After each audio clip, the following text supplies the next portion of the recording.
এইবাৰ আমি আশা কৰিম যাতে অৰুণোদয় আঁচনিৰ ধন কোনোবা বিজেপি কাৰ্যকৰ্তাৰ ঘৰতে গু গাখে যাতে গিলিবলৈ সাহস নাপায় মুখ্যমন্ত্ৰী মহোদয় তাৰ ওপৰত এটা ব্যৱস্থা কৰিব বুলি আমি আশা কৰিছোঁ যাতে PMAY বাছি বাছি দিয়া নহয় আঁচনিৰ নামত বাছনিবোৰ কৰা নহয় তাৰ বাবে আপোনালোকে কিবা এটা কৰিব বুলি আমি আশা কৰিছোঁ বিধৱা পেঞ্চন বা বৃদ্ধ পেঞ্চন সেই উপযুক্ত মানুহজনে যাতে পায় তাৰ বাবে এটা সুদৃঢ় ব্যৱস্থা কৰিব বুলি আমি আশা কৰিছোঁ যিসকলে কৃষক পেঞ্চনৰ সুবিধা অনাহকত যাতে এই অনা কৃষকে যি পথাৰৰ নামত গছকি পোৱা নাই তেখেতলোকে যাতে কৃষক পেঞ্চনৰ আঁচনি লৈ থাকিব নোৱাৰে তাৰ ওপৰত আপোনালোকে ব্যৱস্থা এটা কৰিব বুলি আমি আশা কৰিছোঁ কৃষক পেঞ্চন আঁচনিখন কৃষকৰ আঁচনিখন বা অৰুণোদয় আঁচনিখন এই সকলোবোৰ বস্তু যি চিন্তা চেতনাৰে প্ৰস্তুত কৰা হৈছে যাতে সেই দুখীয়া দৰিদ্ৰ জনতাৰ গৈ কাষ পায় আজিও মোলৈ অহা বহু মেছেজ যে চৰকাৰে যে আঁচনিখনৰ সুবিধা দিব আমিতো এইবোৰৰ পৰা বঞ্চিত বা আমি এতিয়ালৈকে সেই আঁচনিখনৰ সুবিধা পাবলৈ সক্ষম হোৱা নাই কিয় তেখেতলোক যদি সকলো ক্ৰাইটেৰিয়া মেইনটেনেন্স হৈছে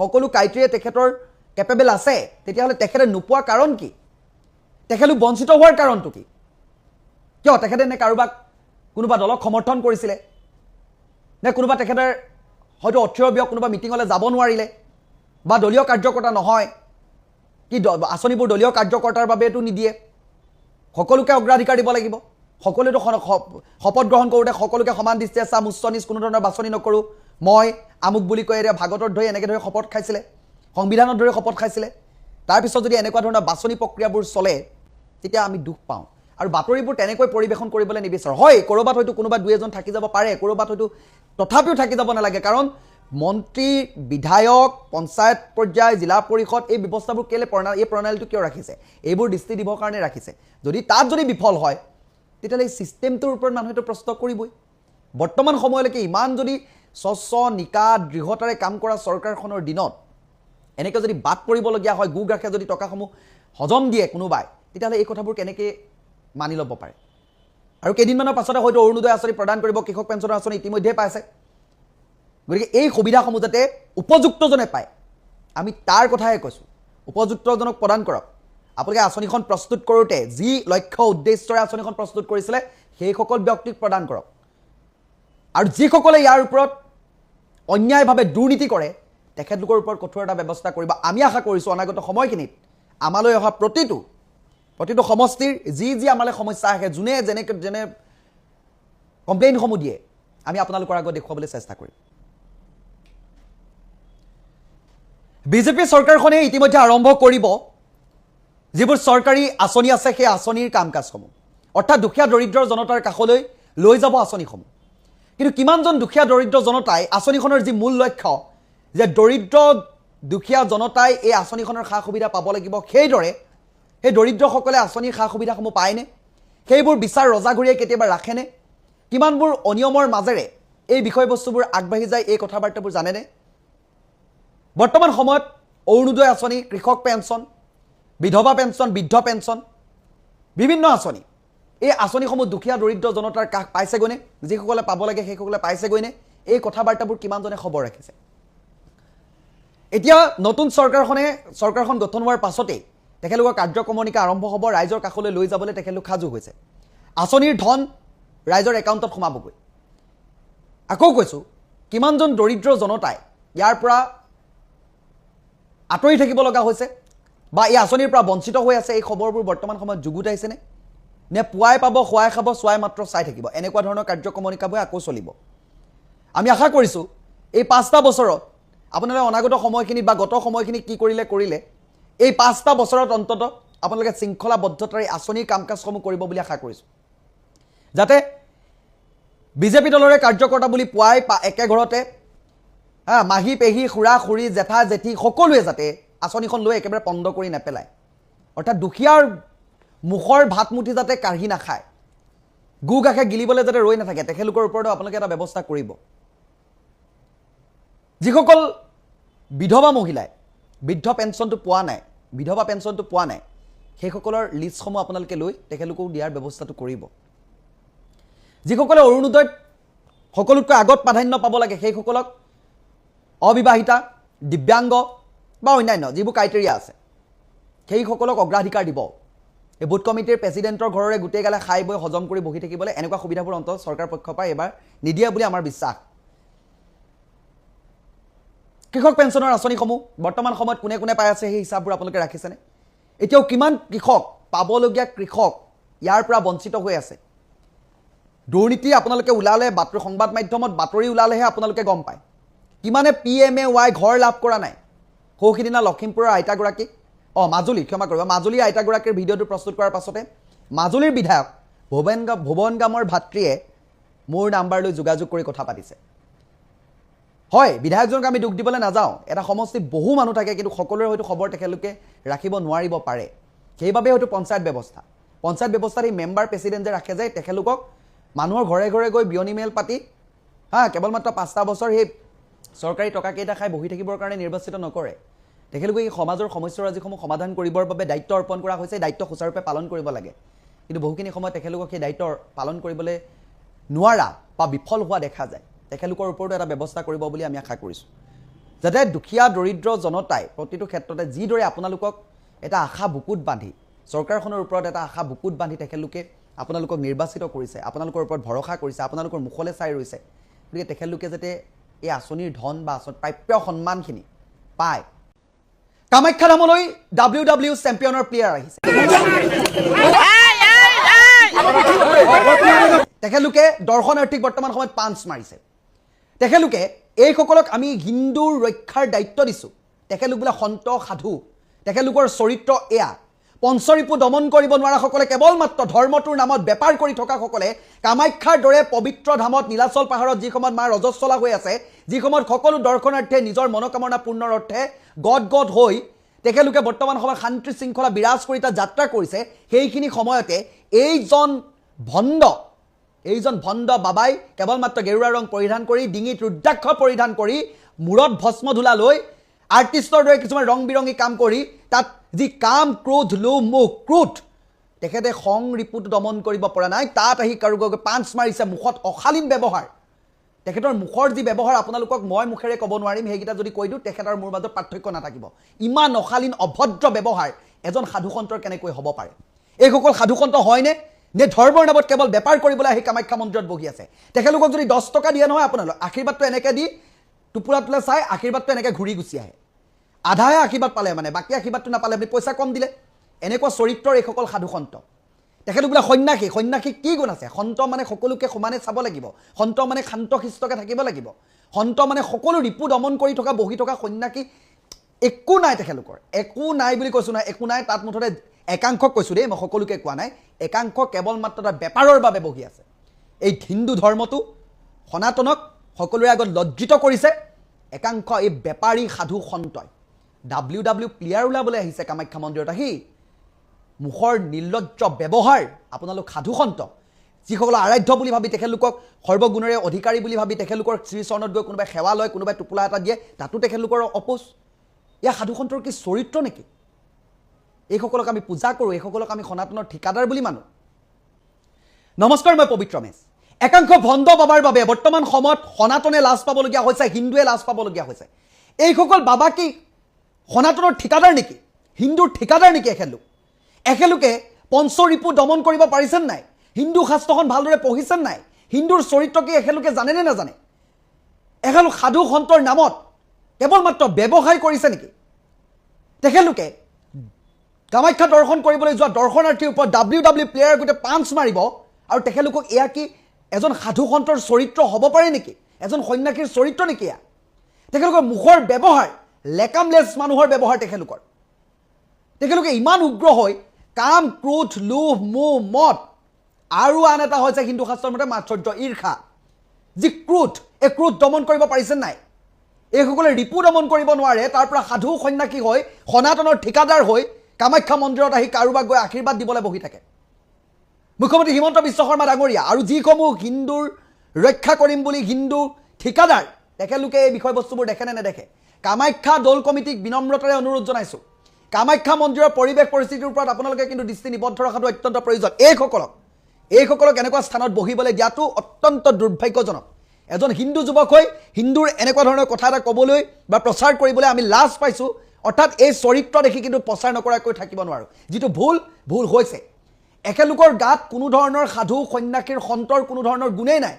সন্ত মানে শান্ত হোৱা মানুহৰ এনেকুৱা অশান্ত পৰিৱেশ সৃষ্টি কৰে নেকি এনেকুৱা বাতাবৰণৰ সৃষ্টি কৰে নেকি নীলাচল পাহাৰত বৰ্তমান সময়ত ধাৰ্মিক পৰিৱেশত গদগদ হৈ আছে মা ৰজস্বলা হৈ আছে সকলোৱে ধ্যান কৰিছে সকলোৱে নিজৰ মনৰ কামনা পূৰ্ণৰ বাবে দেশ বিদেশৰ পৰা আহিছে সেই স্থানত উপস্থিত হৈছে হিন্দুৰ ঠিকাদাৰ লোৱা এই সন্ত সাধু সন্যাসী একাংশই বৰ্তমান সময়ত গোটেই পৰিৱেশ বিনষ্ট কৰি পেলাইছে এই ভিডিঅ' কেৱল মাত্ৰ অসম নামৰ এই ৰাজ্যখনত থকা নাই ইণ্টাৰনেটত ঘূৰিছে অসমৰ এই ভিডিঅ' যেতিয়া ইণ্টাৰনেটত ঘূৰিব সাধু সন্যাসী কামাখ্যা পীঠৰলৈ প্ৰশ্ন আহিব এইখিনি সময়ত এখেতলোকে কি উত্তৰ দিব এখেতলোকেতো ইয়াৰ পৰা আম্বুবাচী শেষ হ'ব ইয়াৰ পৰাতো গুচি যাব ক'ৰবালে কিন্তু বদনাম কাৰ থাকি গ'ল অসমৰ থাকি গ'ল গতিকে অসমৰ যেতিয়া বদনাম থাকি গ'ল অসমৰ যেতিয়া কথা থাকিব আমি মাত মাতিমেই বৰ্তমান সময়ত এই ভিডিঅ'টোৱে সকলোকে লজ্জিত কৰিছে প্ৰতিজন সনাতনীক প্ৰতিজন হিন্দুক বৰ্তমান সময়ত লজ্জিত কৰিছে এই ভিডিঅ'টোৱে তেখেতে পিন্ধি আছে ভগৱা গেৰুৱা ৰং পৰিধান কৰিছে তেখেতে মূৰত ভস্মধূলা লৈ আছে ডিঙিত তেখেতলোকে যি পিন্ধি আছে বৰ্তমান সময়ত এই তেখেতলোকে কেৱল মাত্ৰ বজাৰত পোৱা কেইডালমান মণি ৰুদ্ৰাক্ষ পিন্ধি আছে আৰু ভস্মধূলাৰ নামত কিছুমান কিবা কিবি লগাই আছে ৰং বিৰংগী কিবা কিবি যেনেকৈ আৰ্টিষ্টে কৰে তেনেকুৱা ধৰণৰ লগাই লৈ একাংশ বহি আছে তাত গতিকে লাজ পাইছোঁ তেখেতলোকৰ চৰিত্ৰটো দেখি আপোনালোকে ভিডিঅ'টো দেখি আছে কিদৰে তেখেতলোকে পাঞ্চ মাৰিবলৈ ওলাই আহিছে এয়া যদি সাধু সন্তৰ চৰিত্ৰ এয়া যদি হিন্দু সনাতনৰ ৰক্ষকসকলৰ চৰিত্ৰ হয় যাক মানুহে শ্ৰদ্ধা কৰে যাৰ ওচৰলৈ গৈ মূৰ দুৱাই সেৱা লয় তেখেতলোকে সেৱা দিয়ে আশীৰ্বাদ দিয়ে আৰু তেখেতলোকৰ ব্যৱহাৰ এয়া তেখেতলোকক আমি ঠিকা দি থৈছোঁ এইবোৰ দেখি কিন্তু হিন্দু ৰক্ষা কৰা ঠিকাদাৰসকলে কিন্তু মাত নামাতে নিশ্চুপ হৈ থাকে এখেতলোকৰ ওপৰত ব্যৱস্থা একো নলয় আমি আশা কৰিছোঁ চৰকাৰ প্ৰশাসন আৰু হিন্দু ৰক্ষাৰ যিসকলে ঠিকা লয় তেখেতলোকক কৈছোঁ অন্যথা পৰিৱেশ কিন্তু হিতে বিপৰীত হ'ব তেখেতলোকক হয়তো দ্বিতীয়বাৰৰ পৰা অৰ্থাৎ অহা বছৰৰ পৰা যাতে এনেধৰণৰ মানুহবোৰক এই স্থানত এনেকুৱা ধৰণৰ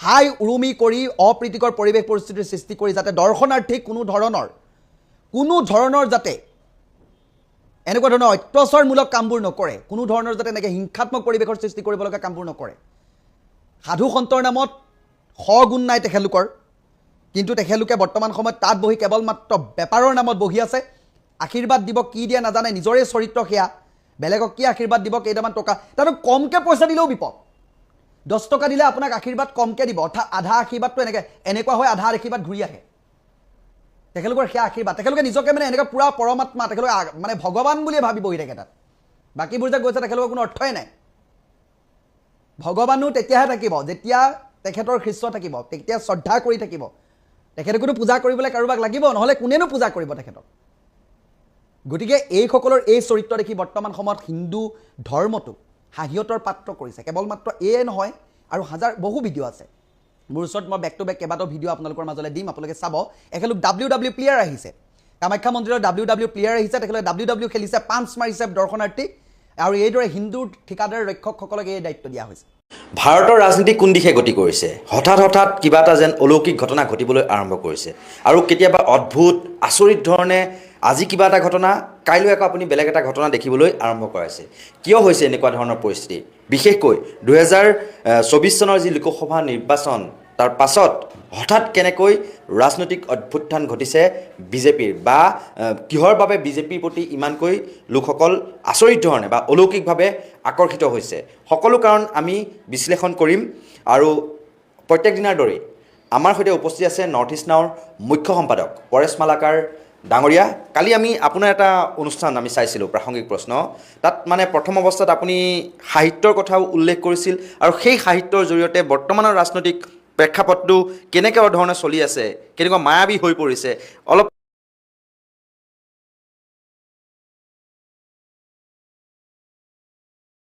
বুজাব এতিয়া কৈছিলোঁ যে এতিয়া ৰাজনীতি আলোচনা কৰিবলৈ এতিয়া যেন আমি সাহিত্য তত্ত্বৰহে সহায় ল'ব লাগিব সেইটো মই অলপ অতিৰঞ্জিত কৰি কৈছিলোঁ কথাটো অলপমান কিন্তু কথাটো একেবাৰে মিছাও নহয় যি ধৰণৰ অদ্ভুত ঘটনা কাৰণ ৰাজনীতিত আমি সমাজত স্বাভাৱিক অৱস্থাত আমি কি দেখা পাওঁ স্বাভাৱিক মানে যিবোৰ আমাৰ বাস্তৱ অৱস্থাত ঘটনাবিলাক স্বাভাৱিকভাৱে ঘটে সেইটো আমি দেখা পাওঁ এটা সাহিত্যত কল্পনা কৰে মানুহে বহু ধৰণৰ কথা হয় গতিকে সাহিত্য কাহিনী আৰু বাস্তৱ তাৰ মাজত এটা পাৰ্থক্য থাকে ন কিন্তু এতিয়া ভাৰতৰ ৰাজনীতিত এনেকুৱা ধৰণৰ ঘটনা, মই মূল তাৰ উদাহৰণটো দিব গৈছিলোঁ এইটো কথাৰ পৰা যে ভাৰতৰ ৰাজনীতিত এনেকুৱা কিছুমান ঘটনা ঘটিছে যিবোৰ ঘটনাৰ লগত মানে কাহিনীৰহে যেন তুলনা, সাহিত্যৰ লগতহে যেন তাক তুলনা কৰিব পাৰি। উদাহৰণটো কি মই কৈছোঁ যে এটা নিৰ্বাচন হৈ গ'ল, 2024 নিৰ্বাচন হৈ গ'ল। 2024 নিৰ্বাচনত বিজেপিয়ে পালে 240টা আসন, হয়নে? আৰু বাকীবিলাকে পালে 230খন। আৰু তাৰপিছত কিন্তু নীতিশ কুমাৰ আৰু চন্দ্ৰবাবু নাইডুৰ সহযোগত বিজেপিয়ে একক সংখ্যাগৰিষ্ঠতা পালে তেওঁলোকে আৰু চৰকাৰ গঠন কৰিলে। এতিয়া এটা কথা আমি মন কৰা উচিত যে এই যে 2024 চনৰ যিদিনা নিৰ্বাচনৰ ফলাফল ওলাইছিল, নিৰ্বাচনৰ ফলাফল ওলাওঁতে সেইদিনা বিজেপি যিটো কেম্প, বিজেপিৰ কেম্পৰ মাজত কিন্তু যথেষ্ট তেওঁলোকৰ মাজত উত্তেজনা দেখা পোৱা গৈছিল।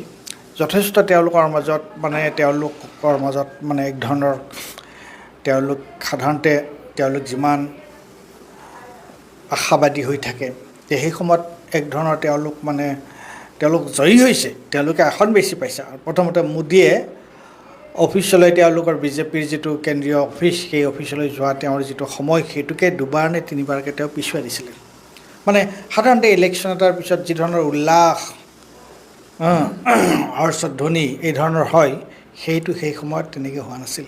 আনকি যিদিনাখন তেওঁলোকে চৰকাৰ গঠন কৰিছিল চবকে লৈ সেইদিনাও ইমান উৎসাহ উদ্দীপনা আমি দেখা পোৱা নাছিলোঁ।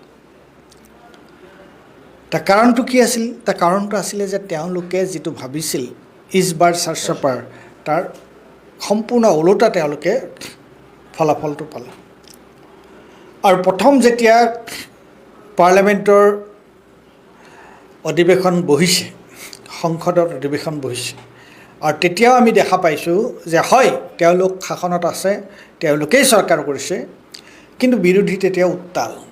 মানে যিটো চৰকাৰী পক্ষৰ মাজত যিটো উৎসাহ উদ্দীপনা দেখা পাব লাগিছিল, সেইটো সেই সময়ত দেখা পোৱা গৈছিল বিৰোধী পক্ষৰ মাজত। এইটো আছিলে 2024 চনৰ পৰিস্থিতি, হয়নে? হয়। এতিয়া 2024 চন আৰু আজি হ'লোঁ আমি 2026 চন। সেয়া আছিল 2024 চনৰ কথা, আৰু আজি আমি আছোঁ 2026 চন। 2024 পৰা 2026লৈকে এই সময়ছোৱাত কিবা সাধাৰণ নিৰ্বাচন অনুষ্ঠিত হৈছে নেকি? লোকসভাৰ কাৰণে কিবা নিৰ্বাচন অনুষ্ঠিত হৈছেনে? একোতো হোৱা নাই, হয়নে? এতিয়ালৈকেতো হোৱা নাই। গতিকে এতিয়া প্ৰশ্নটো হৈছে, কিন্তু 2024ত বিজেপিৰ যিটো জোট আছিলে, তেওঁলোকৰ যিমান কেইখন আসন আছিল, আজি তাতকৈ তেওঁলোকৰ আসনৰ সংখ্যা বেছি হয়নে নহয়? হয়। গতিকে তেনেহ'লে এইটো এটা যাদুৰ দৰে কথা হ'ল নাই? এইটো এটা মেজিক হ'ল নাই যে এটা নিৰ্বাচন অনুষ্ঠিত হৈছে আজিৰ পৰা 2 বছৰ আগতে, সেই নিৰ্বাচনত তেওঁলোকে যিমানখিনি আসন পাইছিল, আৰু আজি 26 চনত নিৰ্বাচন অনুষ্ঠিত নোহোৱাকৈ তেওঁলোকৰ যিটো মিত্ৰজোঁট, সেই মিত্ৰজোঁটে বহুত বেছিখিনি আসনৰ তেওঁলোকৰ ফাললৈ আহি গ'ল। এইটো এটা অদ্ভুত ধৰণৰ কথা হয়নে নহয়? এতিয়া মই এইখিনিতে আপোনাক প্ৰশ্ন কৰিছোঁ, এই অদ্ভুত উত্থানৰ বা অদ্ভুত যে বিজেপিৰ প্ৰতি ইমান আকৃষ্ট হৈছে বিভিন্ন বিৰোধী দলৰ ৰাজনৈতিক নেতা নেত্ৰীসকল, এতিয়া তৃণমূল কংগ্ৰেছলৈকে চাওক, 3টা ভাগত বিভক্ত হৈ গ'ল। এটা শিবিৰ NDAৰ লগত থাকিম বুলি কৈছে, কিছুমানটো সম্পূৰ্ণৰূপে মানে বিজেপিকে ছাপোৰ্ট কৰিব, আকৌ NCPটো শেহতীয়াকৈ NDAৰ সৈতে একাংশ নেতাত লগ হোৱাৰ বুলি এটা বাতৰি প্ৰকাশ পাইছে। হঠাৎ এই মানে যাদুকৰী দণ্ডডাল বা মেজিক কেনেকৈ হ'ব পাৰে? ইয়াৰ আঁৰত কি ৰহস্য থাকিব পাৰে বুলি আপুনি ভাবে? নাই, সেই মোৰ কালিৰ যিটো মোৰ প্ৰাসংগিক প্ৰশ্ন, এই প্ৰাসংগিক প্ৰশ্নটোৰ মূল প্ৰতিপাদ্য বিষয় সেইটোৱে আছিল যে এটা নিৰ্বাচন অনুষ্ঠিত নোহোৱাকৈ তেওঁলোকে কেনেকুৱাকৈ তেওঁলোকৰ আসনৰ সংখ্যা, NDA মিত্ৰজোঁটৰ আসনৰ সংখ্যা কেনেকৈ বাঢ়িল। এতিয়া প্ৰশ্নটো হৈছে ভাৰতীয় জনতা পাৰ্টীয়ে 2024 চনত তেওঁলোকে এটা চক খালে যে কি সাংঘাতিক ঘটনা হৈ যাব পাৰে, আমি তাৰমানে শাসনৰ পৰা আমি আঁতৰি যোৱাৰ সম্ভাৱনা আছে এইটো যদি হয়। তেতিয়াৰ পৰা তেওঁলোকে কি কৰিলে?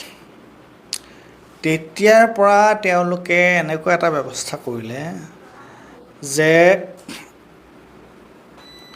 বিৰোধী যিবোৰ দল আছিল, ইণ্ডিয়া ব্লকৰ যিবোৰ দল আছিল, সেই দলবিলাকৰ তেওঁলোকে বচা তেওঁলোকৰ যিবোৰ MP আছিল সেই MPবিলাকক তেওঁলোকে টাৰ্গেট কৰিলে।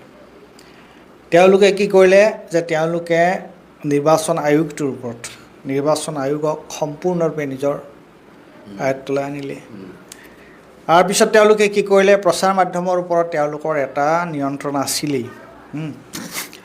গতিকে জনসাধাৰণৰ যিটো মুড, জনসাধাৰণৰ যিটো মনোভাৱ, এই জনসাধাৰণৰ মনোভাৱটো যেতিয়া তেওঁলোকৰ বিৰুদ্ধে যোৱাৰ উমান তেওঁলোকে পালে, তেতিয়া তেওঁলোকে এই যিবোৰ আমাৰ যিবোৰ অনুষ্ঠান প্ৰতিষ্ঠান আছে সেইবোৰৰ যোগেদি আৰু বিশেষকৈ নিৰ্বাচন আয়োগৰ যোগেদি তেওঁলোকে গোটেই নিৰ্বাচন আয়োগে কি কৰিলে, SIR কৰিলে।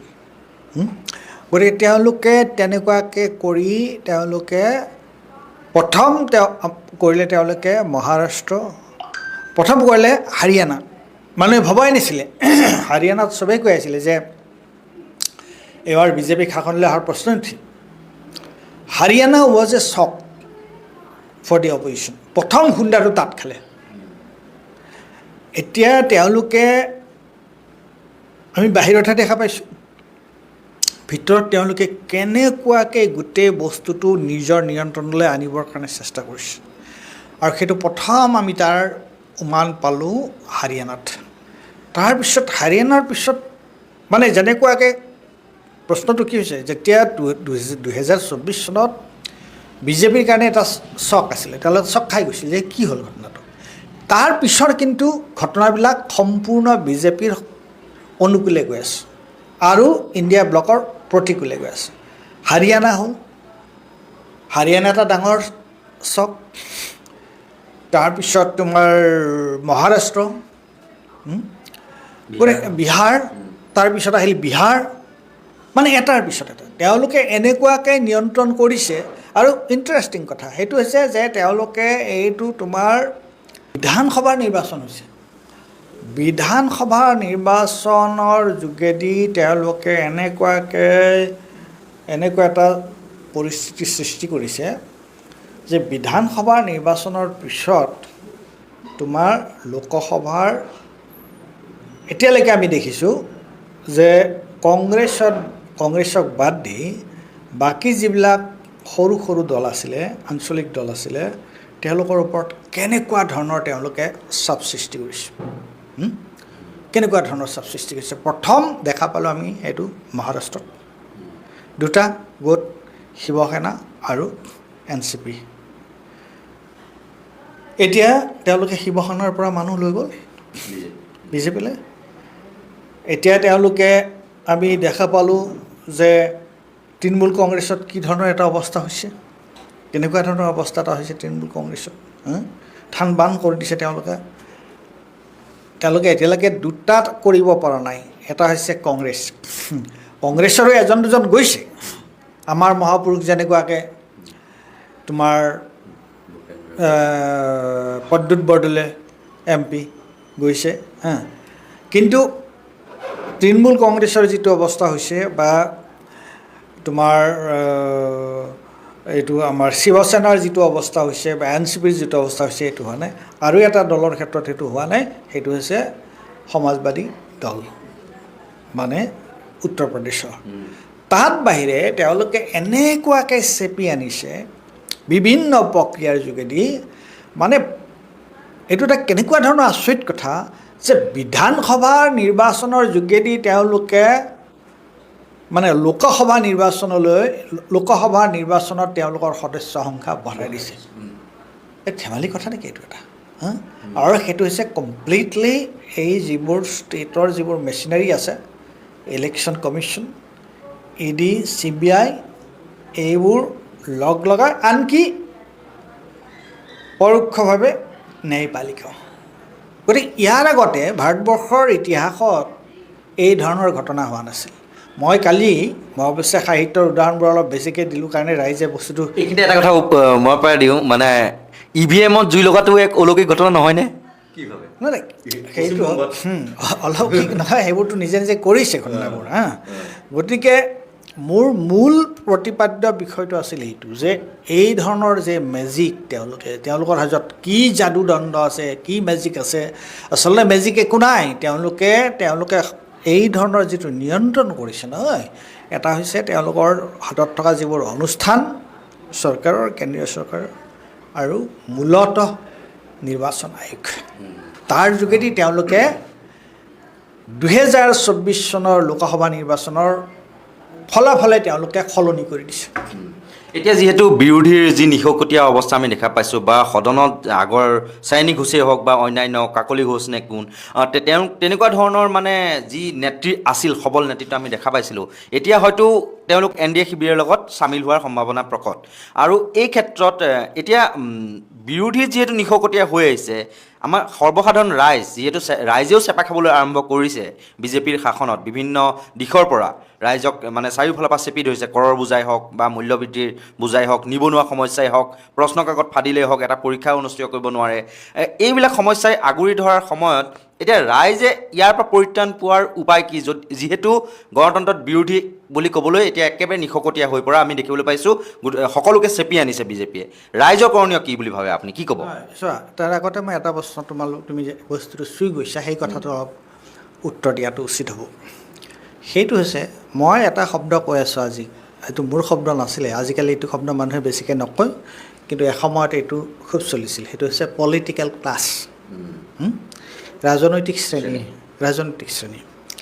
এতিয়া আমি ভাৰতবৰ্ষত 2024 পৰা 2026লৈকে তুমি এইটো কথা নাভাবিবা যে ভাৰতবৰ্ষৰ জনসাধাৰণে বিজেপিৰ প্ৰতি আগ্ৰহী হৈছে। নাই হোৱা। ভাৰতবৰ্ষৰ জনসাধাৰণ বিজেপিৰ প্ৰতি আগ্ৰহী হোৱা নাই। ভাৰতবৰ্ষৰ জনসাধাৰণৰ ক্ষোভ বিজেপিৰ বিৰুদ্ধে ক্ৰমাগতভাৱে বৃদ্ধি পাইছে। সেইটো তোমাৰ বিভিন্ন ঘটনাই সেইটো প্ৰমাণ কৰিছে। মানুহৰ ক্ষোভ অসমতে আমি এইটো দেখা পাইছোঁ। ইলেকশ্যনৰ ৰিজাল্টৰ কথাটো অলপ বেলেগ ধৰণৰ কথা। ইলেকশ্যন কেনেকুৱাকৈ তেওঁলোকে মেনিপুলেট কৰে EVM-ৰ যোগেদি বা অন্য ধৰণে, সেই কথাটো এটা বেলেগ ধৰণৰ কথা। কিন্তু আমাৰ ডাঙৰ সমস্যাটো হৈছে কি? এই পলিটিকেল ক্লাছটো। সাধাৰণ মানুহ, তুমি মই, আমি নিৰ্বাচনত নাই বুলি নাযাওঁ, সাধাৰণ মানুহ এজন নিৰ্বাচনত নানামে। এই পলিটিকেল ক্লাছটোৰ যিটো চৰিত্ৰ, এই পলিটিকেল ক্লাছটো আচলতে কিহৰ কাৰণে বেছিভাগ, মই কালিও এই কথাটো উল্লেখ কৰিছোঁ যে পলিটিকেল ক্লাছটো বিভিন্ন পাৰ্টিৰে হওক, MLA বা MP, তেওঁলোকে MLA বা MP কিয় হ'বলৈ যায়? এজন মানুহ MLA MP কিয় হয়? কয়, দেখাত তেওঁলোকে কয় যে তেওঁলোকে জনসাধাৰণৰ সেৱা কৰিবৰ কাৰণে MLA MP হয়, কিন্তু কাৰ্যতঃ সেইটো কৰেনে? মানে অতি মুষ্টিমেয় অংশৰ বাহিৰে এই যিটো ৰাজনৈতিক যিটো শ্ৰেণী, এই ৰাজনৈতিক শ্ৰেণীটোৰ উদ্দেশ্য হৈছে যে তেওঁলোকে এগৰাকী MLA বা এগৰাকী MP হৈ তেওঁ দুটা বস্তু তেওঁ বিচাৰে। কি বিচাৰে? এটা হৈছে ক্ষমতা, আৰু এটা হৈছে ক্ষমতাৰ যোগেদি সম্পদ। ক্ষমতা আৰু সম্পদ। আজি তুমি মধ্যপ্ৰদেশত কি হৈছে, এতিয়া কিহক লৈ কি দুৰ্নীতিৰ প্ৰশ্নটো উত্থাপন হৈছে? মুখ্যমন্ত্ৰীয়ে কিমান একৰ মাটি কিনিলে? আমি কিয় পিছ পৰি আছোঁ নেকি? অসম পিছ পৰি থকা বুলি ভাবিছা নেকি তুমি? অসমৰ মুখ্যমন্ত্ৰী পিছ পৰি আছে? অসমৰ মুখ্যমন্ত্ৰী পিছ পৰি থকা নাই নহয়। হিমন্ত বিশ্ব শৰ্মাৰ পিছ পৰি থকা নাই। হিমন্ত বিশ্ব শৰ্মাৰ তুমি টকা সম্পত্তি চোৱা, সম্পদ চোৱা। হিমন্ত বিশ্বৰ কথাটো বাদ দিয়া তুমি, বাকী তেওঁৰ লগত থকা যিবোৰ অন্য মন্ত্ৰী আছে তেওঁলোকৰ সা সম্পত্তি তালিকা চোৱা। কিহৰ কাৰণে হৈছে এইটো? এতিয়া এই যিটো চৰিত্ৰ, এই যিটো স্বভাৱ, এই যিটো চৰিত্ৰ আমাৰ বিধায়ক এজন, সাংসদ এজন, মন্ত্ৰী এজনৰ এই যিটো স্বভাৱ চৰিত্ৰ, সেইটো হৈছে যিটো পলিটিকেল ক্লাছ, মই যিটোক ৰাজনৈতিক শ্ৰেণী বুলি কৈছোঁ, এইটোৰ সৰহ সংখ্যকৰে চৰিত্ৰ হৈছে এইটো। সৰহ সংখ্যকৰ এই যিটো চৰিত্ৰ হৈ গ'ল, এই চৰিত্ৰটোৰ কাৰণে এইটো আটাইতকৈ সুবিধা দিছে কাক? ভাৰতীয় জনতা পাৰ্টী। গম পাইছে এতিয়া চৰকাৰত যদি নাথাকিলে তেওঁলোকে এইবিলাক কৰিব নোৱাৰে। আৰু চৰকাৰলৈ যদি যায় ভাৰতীয় জনতা পাৰ্টী, দুটা কথা, এটা হৈছে এই ৰাজনৈতিক শ্ৰেণীটোৱে তেওঁলোকৰো টকা পইচা আছে, তেওঁলোকৰ সা সম্পদ আছে। চৰকাৰলৈ যদি যায় কি হ'ব? তেওঁলোকৰ ক্ষমতা বাঢ়িব আৰু তেওঁলোকৰ সা সম্পদো তেওঁলোকৰ বৃদ্ধি হ'ব। চৰকাৰত নাথাকিলে কি হ'ব? তেওঁলোকক ইডি লগাই দিব পাৰে, CBI লগাই দিব পাৰে, জেলত যোৱাৰ সম্ভাৱনা থাকিব। এতিয়া দুইটাৰ কোনটো বাছি ল'ব? স্পষ্ট কথা হয়নে নহয়? এইটো অতি স্পষ্ট।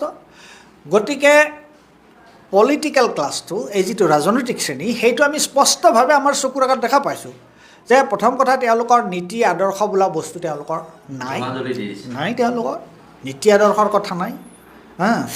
আমাৰ ইয়াত যিবোৰ গৈছে তোমাৰ কংগ্ৰেছৰ পৰা বিজেপিলৈ যিবোৰ গৈছে, তেওঁলোকৰ নীতি আদৰ্শ কি আছে? একো নাই নীতি আদৰ্শ। গতিকে তেওঁলোকে বিজেপি তালৈ গৈছে। এতিয়া যে নিৰ্বাচন নপতাকৈ 2024 পৰা 2026 NDAৰ সাংসদৰ সদস্য বাঢ়ি গ'ল। তাৰ কাৰণটো হৈছে এইটো যে তেওঁলোকে দেখিছে যে ইয়াত থাকিলে না আমি টকা পইচা পাম, না আমাৰ হাতত কিবা কৰ্তৃত্ব থাকিব, ক্ষমতা থাকিব। ওলোটাই আমি ইতিমধ্যে ৰাজনীতি কৰি যিখিনি সা সম্পদ গোটালোঁ, যি কোম্পানীৰ মালিক হ'লোঁ, ডাইৰেক্টৰ হৈছোঁ, বা নিজৰ যি ব্যৱসায় বাণিজ্য বঢ়াইছোঁ, সেইবোৰতো ইডি CBI আমাৰ পিছত লগাই দিব দিয়া আমাৰ ডাঙৰ সমস্যা হ'ব। গতিকে এইটো কৰাতকৈ আমি নিৰাপদে ভাৰতীয় জনতা পাৰ্টীৰ লগ লাগিলেই হ'ল, কোনো সমস্যা নাই। তুমি এইটো মানুহক দোষ দিব নোৱাৰা।